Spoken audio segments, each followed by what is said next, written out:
6, 7, 8, 9 ya saudara. Yaitu ada 1, 2, 3. Kalau ada 3 buah menhir dalam satu lokasi, dalam bidang prasejarah dinamakan triolit. Nah, triolit di sini Ningrata. Kalau ini Ningrata ya, Surodiro Joyo Ningrata.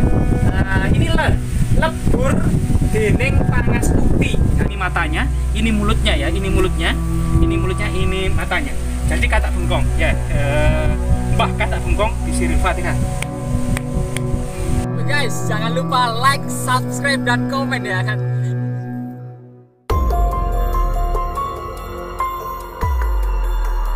Saat ini memang kita menelisik sebuah bukit ya, bukit sangat misterius sekali, yang tentunya memang tidak sangat berhubungan dengan proses terbentuknya Gunung Welirang ya, atau mungkin seperti ini prosesnya seperti ini ya.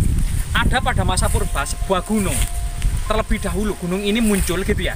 Terus kemudian di sisinya Gunung Welirang ini muncul, naik ke atas mengangkat tanah di sekitarnya, sehingga puncak dari gunung ini tinggal kemudian menjadi bukit kecil karena kemudian tanah sekitarnya terangkat melalui proses Gunung Welirang, sehingga kemudian disinilah kemudian dahulunya dimungkinkan gunung ini lebih tua dari Gunung Welirang. Memang kondisinya memang semak belukar ya, entah ini kepemilikan ditanami tanaman mangga gitu ya, karena memang bukit ya, puncak dari sebuah gunung tidak ada air gitu ya, sehingga kemudian sulit juga untuk ditanami, apalagi kondisinya adalah batu. Kondisinya memang batu, puncak gunung ini merupakan sebuah batu.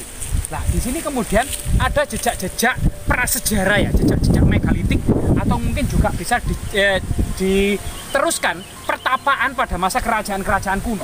Cukup wingit sekali dan masih disakralkan oleh warga, sangat magis. Apalagi ada pohon raksasa ya, pohon kepo ya.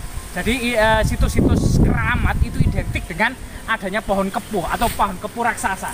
Nah, pohon kepo raksasa ini dibungkus kain hitam dan putih, pohon kepo raksasa ini. Nah, ini di atas bukit ini kita akan menemukan jejak-jejak peradaban batu besar megalitik maupun jejak-jejak pertapaan ya. Diduga pertapaan pada masa kuno. Nah, ini coba di sini memang ada batu aneh. Sebelum kita naik ke atas, coba kita sowan dulu ya. Rahayu, rahayu, rahayu. Mbak, permisi Mbak. Lah, sebelum kemudian memasuki area atas, memang di sini ada jejak megalitik ya. Semacam sebuah batu, kita menggunakan kayu ya. Kemudian ada hewan. Nah, di sini ada batu namanya semacam batu penanggalan ya.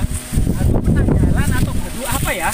Karena batunya ini dalam keadaan seperti gunungan bentuknya gitu ya, gunungan wayang. Lah ini. Terus kemudian ada beberapa lubang. Nah, ini misalnya 1, 2, 3, 4, 5, 6, 7, 8, 9 ya saudara. Lah, ini ada jejak bungsungannya ular bukan ular ya, bukan ular ya, tapi ular atau ulet ya, ulat ya, ini. Nah, ini ada lubang-lubang yang sangat misterius. Diduga ini memang jejak magis peradaban megalitik ya. Nah, coba kita lebih naik ke atas ya. Mungkin kita juga hati-hati, dimungkinkan di sini juga ada banyak duri-duri atau mungkin sesuatu ya, hewan ya seperti ular. Memang ini ada batu berlubang. Kemudian kita coba naik di akar pohon kepo raksasa dengan pohon ini ya. Rahayu, rahayu Mbak. Permisi Mbak. Mohon sewu Mbak, amit Mbak. Putunipun uri-uri budaya Mbak. Nah, ini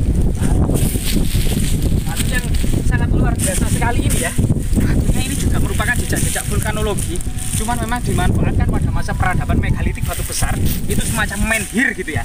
Ada beberapa menhir di sini, yaitu ada 1, 2, 3. Kalau ada 3 buah menhir dalam satu lokasi, dalam bidang prasejarah dinamakan triolit. Nah, triolit di sini atau 3 batu menhir ya, semacam Stonehenge yang ada di Inggris ya. Ada juga Stonehenge. Nah, di sini batu ini menyerupai kursi ya, semacam kursi arwah gitu ya. Ini memang jejak-jejak megalitik ya, dan sangat keramat sekali batu ini ya. Jadi Mbak, nuwun sewu Mbak, nuwun sewu Mbak, nuwun sewu Mbak.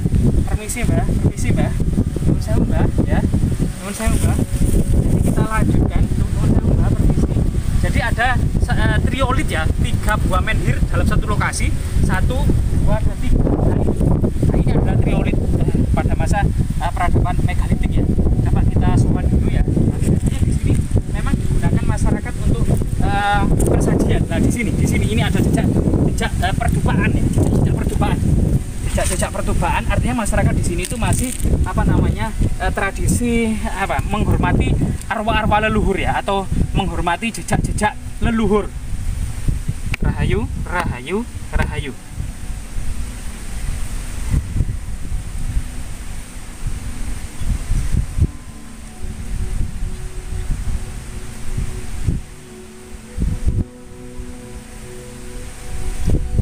Iya, di sini memang ternyata ada aroma yang sangat sangat kental sekali dengan sebuah pertapaan. Artinya ternyata situs ini sangat dilestarikan pada masa prasejarah megalitik. Ini digunakan sebagai tempat musyawarah para tetua desa, termasuk kemudian pertapaan pada masa kerajaan-kerajaan kuno itu dimanfaatkan untuk pertapaan.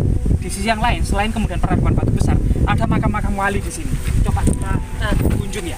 Nah ini ada 2 buah makam wali, dan ini diduga apa namanya istrinya, dan di sini makam utamanya ya. Coba kita apa namanya ziarah ya, karena memang di sini ternyata ada makam wali.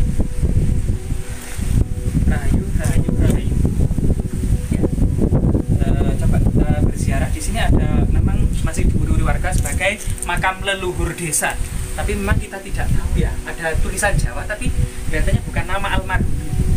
Coba ya kita.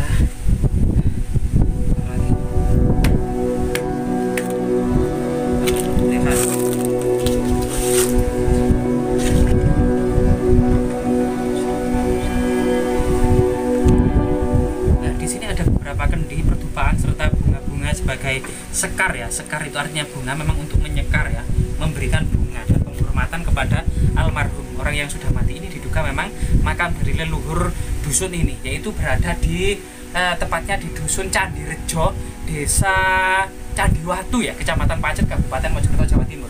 Nah di sini ada tulisan Jawa, coba kita baca ya tulisan Jawa ini. Cuman ini bukan Jawa kuna era Majapahit, melainkan ini Jawa baru era Mataram ya, Yogyakarta ya. Itu adalah Suro ya, Suro, Diro, Joyo, Dining. Suro, Diro, Joyo, tidak ada diningnya, tapi langsung Joyo, Ningrat. Ini toknya ini tidak dipaten, berarti sebenarnya ini tulisannya kurang benar ya. Jadi Ningrata. Kalau ini Ningrata ya, Suro, Diro, Joyo, Ningrata. Ini lebur dening Pangastuti. Jadi artinya memang Suro, Diro, Joyo, Ningrat, lebur dening Pangastuti. Artinya memang ini merupakan salah satu filosofi Jawa yang kemungkinan diambil dari kata yang sebenarnya adalah Suro, Diro, Joyo, Diningrat, lebur dening Pangastuti. Artinya segala keangkaramukaan, segala kejahatan, segala kemudian keburukan akan kemudian hancur dengan kebaikan-kebaikan. Itu maksud dari filosofi dari kata ini ya. Semoga kemudian tetap lestari. Selain kemudian makam utama, coba kita cari jejak-jejak intelektual yang lain ya, yang sangat penting misalnya itu ya. Nah, di sini ini ada sebuah batu yang masih dikeramatkan oleh warga. Memang batu ini menyerupai memang sebuah katak bengkong ya. Katak bengkong sendiri ilmu yang konon katanya ilmu Raja Majapahit terakhir atau Brawijaya Kertabumi ya. Nah, dalam sumber-sumber literasi tradisi itu adalah terjadi peperangan ya tahun 1400 Saka atau 1478 Masehi, Sirno ilang kertaning bumi, di mana Prabu Kertabumi ini berperang dengan Raden Patah, Sultan Demak gitu ya. Dan diduga ilmu katak bengkong ini adalah kalau mempan tidak kebal senjata ya, jadi kulitnya yang kasar, artinya kalau jatuh dari langit pun kalau atas itu katak itu kemudian bisa masih hidup gitu ya, dilempar kemana, dilempar ke sini itu kuat, tidak kebal senjata dan kebal hentakan yang benda-benda keras ya. Ini namanya ilmu katak bengkong ya. Coba kemudian ini masih ini ilmu katak bengkong ini itu memang identik seperti ini. Kalau dari sini terlihat sekali kan, ini memang seperti katak. Jadi kataknya menghadap ke sana, ini matanya, ini mulutnya ya, ini mulutnya, ini matanya. Jadi katak bengkong ya. Mbah katak bengkong di Siril Fatihah.